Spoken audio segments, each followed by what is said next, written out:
문재인 대통령과 도널드 트럼프 대통령은 마침내 오늘 저녁 백악관에서 첫 대면을 하고 새로운 우정과 신뢰의 약수를 나누며 위대한 동맹으로의 도약을 보였습니다. 연방대법원이 조건부로 효력을 인정한 반이민 행정명령이 오늘 즉각 발효된 가운데 이 행정명령의 세부 기준이 공개됐습니다. 현재 임금 인상에 병가일 수도 2배로 늘어나고 판매세율도 상승하는 등 한인 비즈니스 업체들은 위기 탈출을 위한 대책 마련에 고심하고 있습니다. 태평양은행의 지주사인 태평양 파이낸셜 코퍼레이션은 오늘 이사회에서 만장일치로 헨리 킴 현 최고 대출 책임자를 태평양은행의 새 행장이 임명했다고 밝혔습니다. 시청자 여러분 안녕하십니까? 6월 29일 목요일 RK9 뉴스 시작합니다. 문재인 대통령과 도널드 트럼프 대통령은 마침내 오늘 저녁 백악관에서 첫 대면하고 새로운 우정과 신뢰의 악수를 나누고 위대한 동맹으로의 도약을 과시했습니다. 두 나라 정상은 서로 다른 스타일과 미묘한 접근법 차이에도 한미동맹으로서 북한 위협에 함께 대처해야 하는 공통의 목표를 갖고 있어 이를 부각시키는 것으로 보입니다. 네, 워싱턴에서 한면택 특파원이 보도합니다. 대통령 취임 51일 만에 백악관을 방문한 문재인 대통령은 동부시각 오늘 저녁 6시 취임 5개월을 맞은 도널드 트럼프 대통령과 첫 대면하고 새로운 우정과 신뢰 약수를 나누며 한미동맹을 보다 위대한 동맹으로 도약시키는 첫걸음에 나섰습니다. 백악관에 도착한 문재인 대통령과 김정숙 여사는 도널드 트럼프 대통령과 멜라니아 트럼프 여사의 환영을 받으며 서로 인사를 나누고 1시간 반 동안 만찬을 함께하며 격이 없는 첫 대화를 가졌습니다. 트럼프 대통령과 문재인 대통령은 판이하게 다른 스타일이지만 공통의 목표를 갖고 있기 때문에 화기애애한 분위기 속에서 손을 맞잡을 수 있는 파트너십을 확인한 것으로 보입니다. 트럼프 대통령 부부가 마라라고가 아닌 백악관에서 외국 정상에게 만찬을 베푼 것은 문 대통령이 처음으로 그만큼 각별한 환대와 한미동맹의 중요성을 상징적으로 보여준 것으로 해석되고 있습니다. 이에 앞서 문 대통령은 오늘 오전에는 미국의 지도부와의 간담회로 둘째 날 공식 일정을 시작했습니다.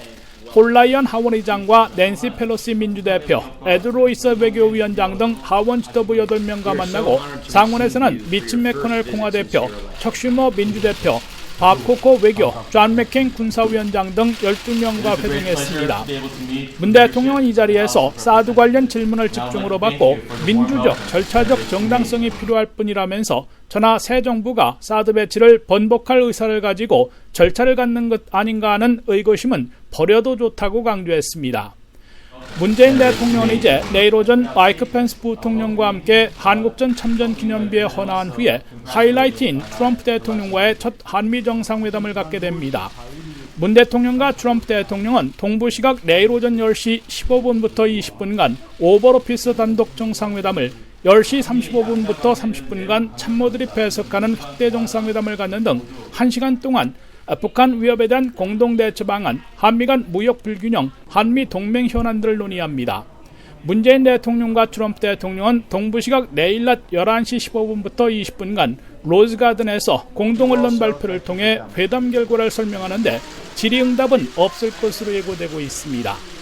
지금까지 워싱턴에서 RKTV 뉴스 한면택입니다. 미국이 한미 정상회담에 맞춰 새로운 대북 군사 옵션을 정비했음을 공표하고 북한과 거래해온 중국은행과 해운회사에 대해 제재 조치를 취하는 등 강공 드라이브를 걸고 있습니다. 백악관과 펜타곤은 북한의 핵미사일 위협이 더욱더 긴박해져 새로운 대북 군사 옵션을 업데이트했음을 공표했습니다. 미 국방부는 대북 군사 옵션을 업데이트하고 트럼프 대통령에게 보고할 준비를 마친 것으로 CNN 방송이 오늘 보도했습니다.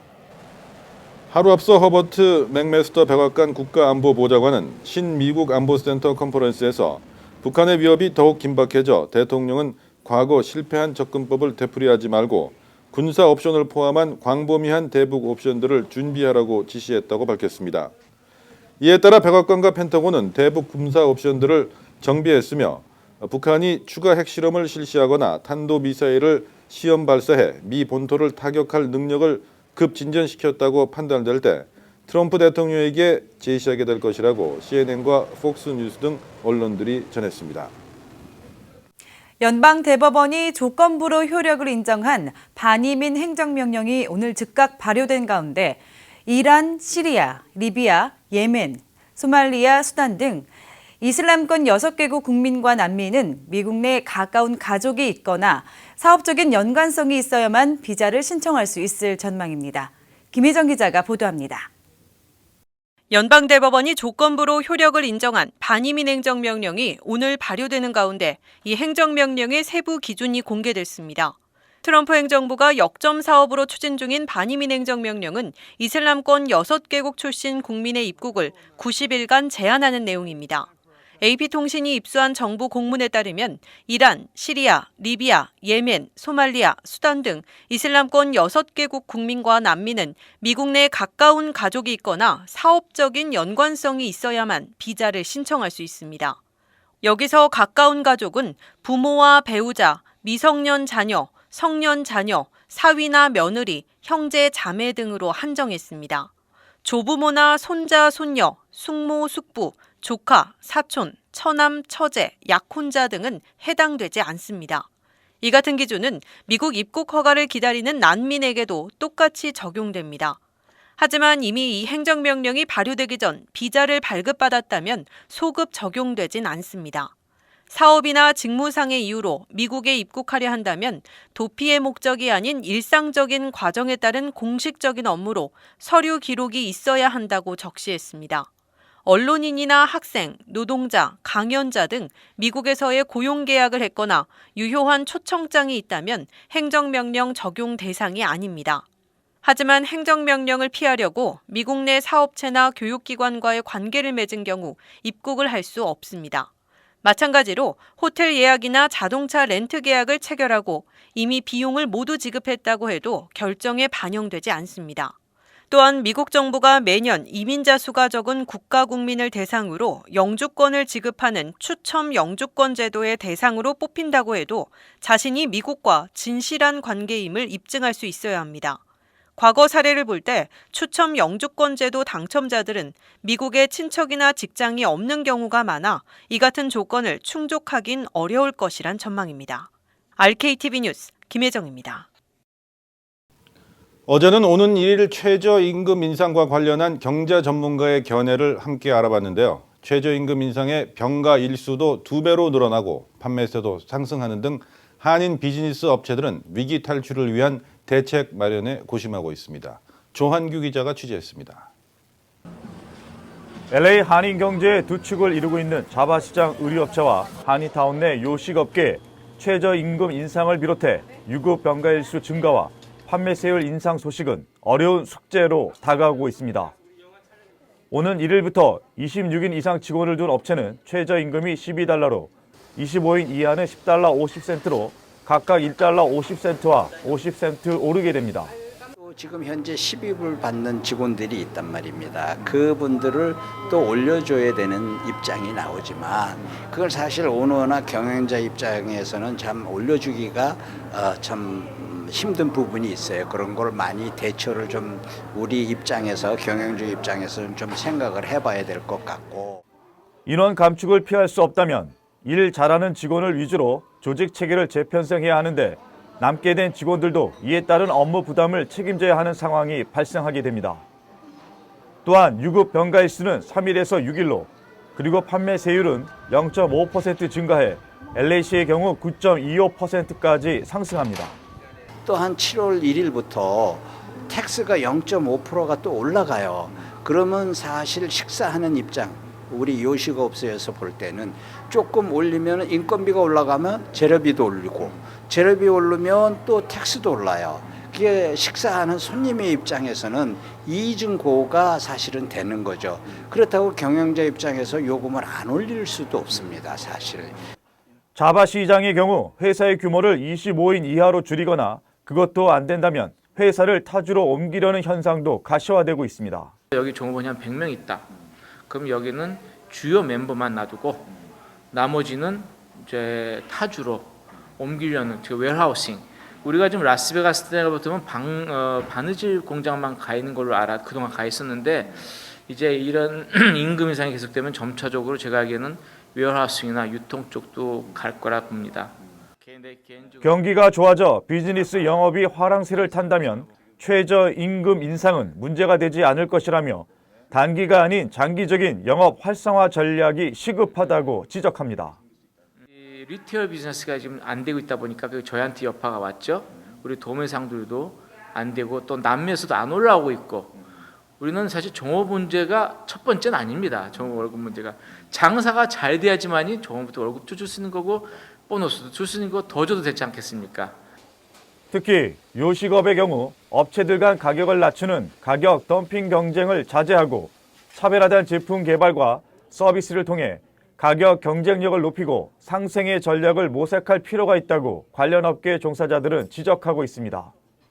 RKTV 뉴스 조한규입니다.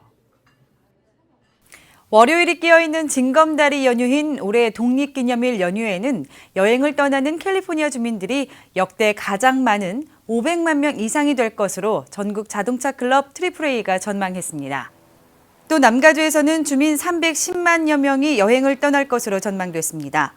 AAA는 임금 인상과 낮은 실업률을 바탕으로 한 임의적 소득이 늘어나면서 주민들이 여행 가서 쓸 경비가 있다, 즉 경제적 여유가 어느 정도 생긴 것으로 분석했습니다.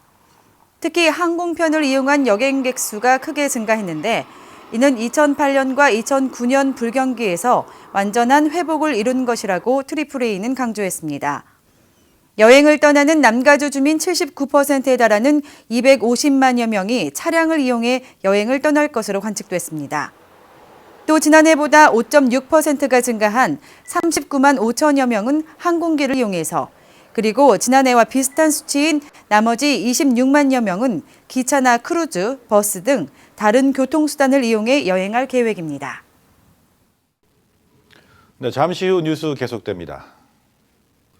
미국인 10명 가운데 6명은 트럼프 대통령이 트위터 사용을 중단해야 한다고 생각하는 것으로 나타났습니다. 퀴니피 대학이 공개한 성인 남녀 1,212명으로 대상으로 실시한 여론조사 결과 트럼프 대통령이 트위터를 계속 사용해야 하느냐는 질문에 32%만이 그렇다고 답변했다고 밝혔습니다. 트위터 광으로 소문난 트럼프 대통령은 지난해 대선 때는 물론 대통령 취임 이후에도 주류 언론들을 비판하면서 자신의 트위터 계정을 통해 메시지를 전달하고 있는데 그 과정에서 거친 표현과 정제되지 않은 정책 관련 발언들을 쏟아내 논란을 자초하고 있습니다. 미국인 절반가량이 대학생 오토 원비어 사망 사건과 관련해 미국 정부가 북한에 어떤 형태로든 행동을 취해야 할 것이라고 반응을 보였습니다. USA 투데이가 서퍼옥 대학과 공동으로 등록 유권자 1,000여 명을 대상으로 전화 여론조사를 실시한 결과 트럼프 행정부가 원비어 사망과 관련해 북한을 벌하기 위한 행동을 취해야 하는가라는 설문에 응답자의 49%가 그렇다고 대답했습니다. 응답자 35%는 동의하지 않는다고 했고 나머지 16%는 결정하지 못하겠다고 답했습니다. 행동을 취해야 한다는 응답자 가운데 3분의 2가량은 더 강력한 경제 제재를 가해야 한다고 답했습니다. 10명 중 4명가량은 미국이 북한 여행을 금지해야 한다고 답했고 군사적 행동을 고려해야 한다는 응답률도 17%에 그쳤습니다. USA 투데이는 이번 설문조사에 대해 미국인들이 트럼프 행정부의 행동을 촉구하면서도 군사적 위협을 가하는 것에는 주저하는 측면이 있는 것으로 나타났다고 분석됐습니다. 미주 한인 상공회의소 총연합회 제26대 회장단이 라디오 코리아 미디어 그룹을 방문해 향후 활동에 대한 비전을 밝혔습니다. 지난 5월 13일 제26대 미주 한인 상공회의소 총연합회 회장에 취임한 강영기 총회장은 지난 1일 2년 임기를 시작하면서 동반 성장과 행복 우선을 모토로 삼아 미주 상공인들의 권익을 대변하기 위해 최선을 다할 것이라고 말했습니다. 먼저 미주 한인 상공회의소 총연합회 웹사이트를 전면 개편할 예정이라며 한글과 영어 버전을 만들어 다양한 정보를 제공하는 것은 물론 주류 사회에서도 관심을 갖도록 하고 싶다고 설명했습니다. 미국 정부라든지 이제 한국 정부에서 우리 해외에 있는 우리 미주에 있는 상공인들에 대해서 어떤 법이 시행됐을 때 좀 불합리한 경우가 있을 텐데 그런 거에 있어서 저희가 지역 챕터가 할 수 없는 저희 미주 한인상공회 총연합회가 나서서 그쪽과 로비도 하고 그쪽이 우리 동포들의 이익과 권익을 대변하는 역할을 하고 있습니다. 또한 오는 10월 한국 창원에서 열리는 한상대회에 참석해 미주 한인 상공회의소 총연합회를 소개하는 매거진 5,000부를 제작해 배포할 것이라고 밝혔습니다. 나아가 2018년 봄쯤 미주 한상대회를 처음으로 개최해 미주 한인 경제의 활성화에 일조하고 싶다고 강조했습니다. 미주 한인 상공회의소 총연합회는 1980년 설립 이래 미국 내 78개 지역 상공회의소를 중심으로 활동하고 있습니다. 외부 영입이냐 내부 승진이냐를 놓고 소문이 무성했던 태평양은행의 새 행장은 결국 내부 승진으로 일단락됐습니다. 태평양은행의 지주사인 태평양 파이낸셜 코퍼레이션은 오늘 이사회에서 만장일치로 헨리 킴 현 최고 대출 책임자 CCO를 태평양은행의 새 행장에 임명했다고 밝혔습니다. 이로써 헨리 킴 행장 내정자는 2017년 12월 31일 현 조혜영 행장의 임기가 끝나는 대로 행장직을 수행하게 됩니다. 태평양은행의 정광진 이사장은 헨리 킴 CCO를 새 행장으로 선택하게 돼 기쁘다며 태평양은행의 창립 멤버 중 한 사람으로서 은행 성장의 중심에 있었고 앞으로도 은행의 성장과 변화를 이끌어갈 것으로 기대한다고 말했습니다.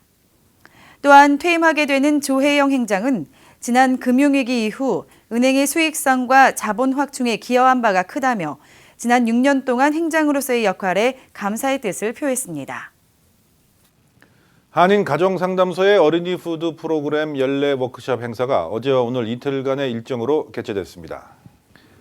이번 워크숍에는 LA와 오렌지 카운티 지역에서 어린이집이나 유치원을 운영하는 원장들이 참석했으며 오는 10월부터 달라지는 정책과 식당, 서류 작성 시 유의해야 할 점 등이 주요 내용으로 다뤄졌다고 한인 가정상담소 측은 설명했습니다. 또한 남가주 에디슨사의 존 리 매니저를 초청해 효율적인 에너지 사용법에 대한 정보도 제공했습니다. 어린이 푸드 프로그램은 어린이들에게 영양식을 제공하고자 연방정부가 지원하는 프로그램으로 한인 가정상담소는 어린이집이나 유치원들이 재정 지원 혜택을 받을 수 있도록 이 프로그램의 신청과 관리 그리고 교육을 담당하고 있습니다. 도널드 트럼프 행정부가 북한을 지원한 중국의 은행과 기업, 개인에 대한 독자 제재에 나섰습니다. 핵 미사일 개발 저지를 위해 북한에 더욱 강력한 압박을 가하라는 대중국 메시지가 담긴 것으로 해석되고 있습니다. 미 재무부는 오늘 중국 단둥은행을 돈 세탁 우려기관으로 지정해 미국과 이 은행 간의 거래를 전면적으로 중단시키는 조치를 발표했습니다. 또 북한과 거래한 리홍리, 순웨이 등 중국인 2명과 다른 국제해운 등 기관 1곳을 대북 제재 명단에 올렸습니다. 미국이 지난해 5월 북한을 자금 세탁 우려 대상국으로 지정한 이후 미 애국법 311조에 따라 관련 은행을 돈 세탁 우려 기관으로 지정한 것은 이번이 처음입니다. 외교가에선 단둥은행에 대해 이번 제재가 미국뿐 아니라 제3국의 거래 중단 효과도 유발해 북한 정권을 전방위로 압박하는 데 효과가 있을 것으로 예상했습니다. 잠시 후에는 이슈 포커스가 이어집니다.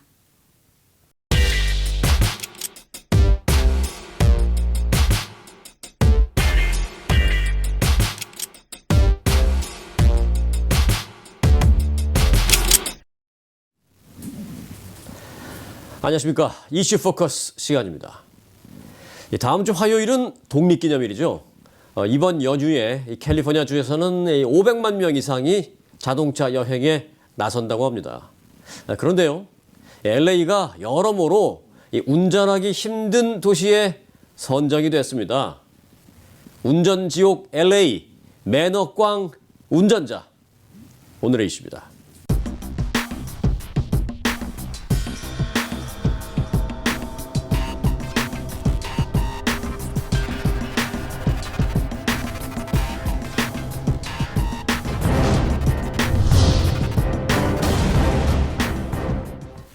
네, 문재 기자 함께했습니다. 안녕하십니까? 안녕하세요. 네, 이 전국에서 운전하기 어려운 도시 탑 10에 LA를 비롯한 캘리포니아주의 많은 도시들이 포함되어 있다면서요? 네, 그렇습니다. 보험 비교 시장 컷 위자드가 전국 75개 대도시들을 중심으로 200만여 개의 데이터를 분석했었는데요. 사고 발생률, 과속 티켓, 그리고 음주운전 이렇게 교통 위반 사항들을 모두 조사한 결과 LA를 포함해서 캘리포니아주 여러 도시들이 최악 10위권에 랭크됐습니다. 북가주 세크라멘토가 1위로 최악에 뽑혔고요.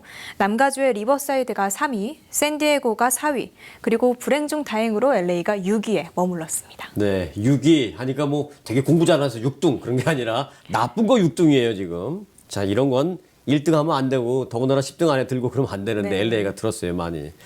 그런데 그 말은 즉슨 배드 드라이버가 많다라는 얘기인데요. 혹시 뭐 요즘 미국에서 보면 별 조사가 다 있어서 혹시나 해서 여쭤보는데 LA에서 운전을 하게 되면 몇 년에 한 번 정도 교통사고를 당할 확률이 있다. 뭐 이런 혹시 데이터가 있나요? 네, 시청자분들 많이 궁금해하실 것 같은데 네. 다행히도 자동차 보험사 올스테이트가 네. 최근에 발표한 연례 보고서에 이러한 내용이 수록돼 있었습니다. 네. 네, 이 보고서에 따르면요, LA시는 전국 대도시 200여 곳 가운데 안전 등급이 197등으로 나타났어요. 그만큼 안전하지 못하다는 건데요. 좀 더 이렇게 자세히 들여다보면은 LA시 운전자들은 5년 9개월에 한 번꼴로 교통사고를 경험한다고 합니다. 이는 전국 평균 9년 10개월보다 무려 4년 1개월이 빠른 수치인데요.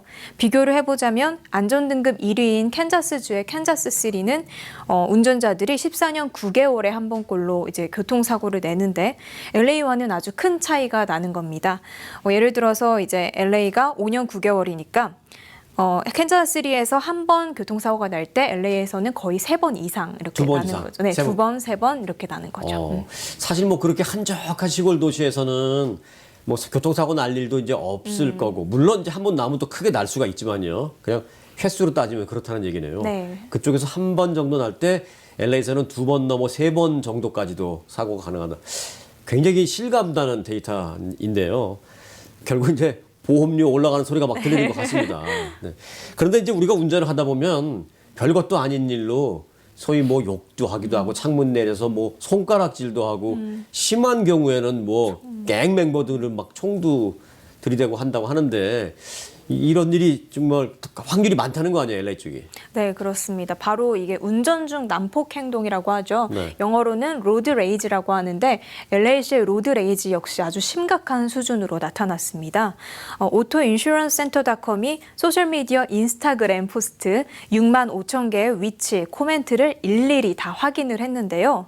로드 레이지 해시태그와 공격적인 어투의 글이 가장 많았던 곳이 바로 여기 LA였습니다. 드디어 LA가 네. 1등했네요. 네, 안타깝게도 그런데요.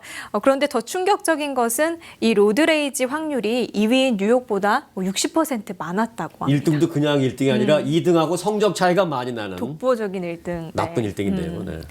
아무튼 이 연구 결과에서도 캘리포니아 주의 도시들은 단연 이제 상위권에 포함이 됐는데요. 샌디에고가 5위, 샌프란시스코가 6위, 애너하임이 7위, 산타모니카가 11위를 각각 기록했습니다. 네. 그게 이제 언제 또 사고가 많이 나고 뭐 그런 것도 있나요? 네, 없는 게 없네요, 조사가. 네, 로드레이지가 가장 심각한 시간이 바로 금요일 저녁 6시였습니다. 또 달로 따지면은 여름 8월이 가장 심했고요. 네. 그러니까 종합해 보면 8월에 어느 금요일 저녁 6시 LA에서 운전을 하면 위험할 수 있다. 네. 그런 얘기가 되겠네요. 네, 맞습니다. 예를 들어서 뭐 운전을 시작하면 뭐 세상 모든 욕을 배우게 된다 이런 말도 있잖아요. 예. 네. 또 가장 많이 경험하시는 것이 테일게이팅이라고 하는데 뒤에서 바짝 따라가는 거예요. 네, 뒷차가 따라가면서 위협하는 거, 또 주택가 교차로에서 스탑 사인을 무시하거나, 또 내 차례인데 이제 엑셀 밟는 분들 때문에 뭐 경적 울리시거나 창문으로 이제 손가락 욕을 하시는 분들도 많으셨을 것 같습니다. 아마 지금 문재 기자가 방금 전에 얘기한 그런 부분들은 다 공감하실 거예요, 지금. 네. 내가 바짝 따라간 적도 있으실 거고요, 분명히. 또 뒷차가 바짝 따라오는 적도 있을 것이고. 손가락 욕은 전 잘 모르겠습니다. 아마 한국 분들은 많이 안 하시겠죠. 뭐 소리 지르고 이런 것도 많은데. 자, LA와 뉴욕 이런 게 가장 심하다면서요. 로드 레이지, 분노의 운전. 네, 전문가들은 로드레이지와 긴 출퇴근 시간의 상관관계가 있다고 설명을 했는데요. 네. 실제로 로드레이지 탑2였던 LA와 뉴욕의 출퇴근 시간이 네. 전국에서 가장 긴 것으로 나타났습니다. 그러니까 짜증이 나는 거예요. 그렇죠. 이제 도로에서 허비하는 시간이 많으니까 운전자들이 또 충분히 잠을 못 자고 그런 채로 이 도로에 나오면서 우울, 불안 증세에 심해지고 또 이제 행복 지수까지 떨어지는 그런 연구 결과가 있었다고 합니다. 네. 이제 한마디로 LA 이 교통 지옥이 운전자들의 그 스트레스를 높이는 원인 여러 가지 중에 하나이다라는 것만은 사실인 것 같은데요. 자, 그런데 드디어 이제 독립기념일 연휴가 돌아옵니다. 많이들 운전해서 여행 가실 계획이시죠? 이번 연휴 때 또 드디어 대대적인 단속이 있다면서요. 네, 그렇습니다. 캘리포니아 고속도로 순찰대 CHP가 당장 내일 저녁 6시부터 다음 달 4일, 그러니까 독립기념일인 화요일 밤 12시까지 과속, 운전자 부주의, 안전벨트 미착용, 또 음주운전 등을 대대적으로 단속합니다. 특히 올해는 과속을 집중적으로 단속할 예정이기 때문에 도로의 규정 속도 반드시 준수하시기 바랍니다. 네. 참고로 지난해 독립기념일 연휴에는 캘리포니아에서 35명이 교통사고로 목숨을 잃었다고 하는데요. 1년에 한 번 가족들과 이제 추억을 쌓아야 하는 독립기념일 연휴가 교통사고로 얼룩지는 일은 없도록 해야겠습니다. 맞습니다. 단속이 이제 과속 그리고 이제 뭐 음주운전 그다음에 안전벨트 했는지 이런 거 쭉 말씀해 주셨는데 하나 더 들어가야 될 것 같은데요. 어떤 게 있을까? 아, 네, 맞습니다. 절대로 이 손에 들고 운전하시면 안 되고요. 또 전화를 이렇게 하시면 안 되고 전화 안 하고 난 전화 안 했어. 난 들고만 있었어. 이것도 걸리죠. 네, 그것도. 이것도 티켓 띱니다. 꼭 명심하시기 바라겠습니다. 자, 이 로드 레이지 격하게 화를 내면서 운전하는 거라고 방금 문재 기자가 전해줬는데요. 운전하다 말고 내가 가서 그들의 분노를 잘 풀어줄 수 있는 일도 아니고요. 참 답답하고 걱정입니다. 방법은 하나, 디펜시브 드라이빙입니다. 디펜시브 드라이빙, 방어 운전이죠. 이 AAA에서 조언하는 방어 운전 방법 70가지가 있는데요. 지금 딱 3가지만 말씀드리고 마치겠습니다. Don't trust nobody, 다른 운전자를 믿지 마라. 2번째, create space, 즉 공간을 확보하라. 3번째, get rid of tailgaters, 즉 뒤에서 바짝 따라오는 사람이 있다면 추월하게 해줘라 입니다. 오늘 순서 마칩니다. 문재 기자 수고 많았습니다. 수고하셨습니다. 여러분 고맙습니다.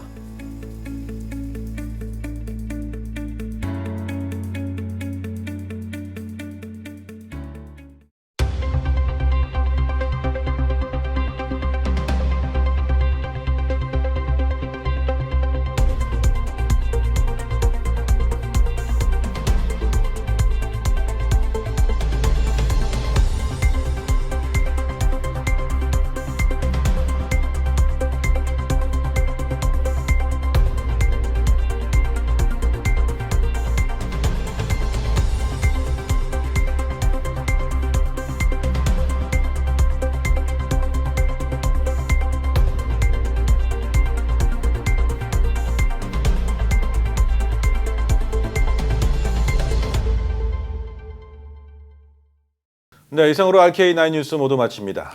시청해주신 여러분 고맙습니다.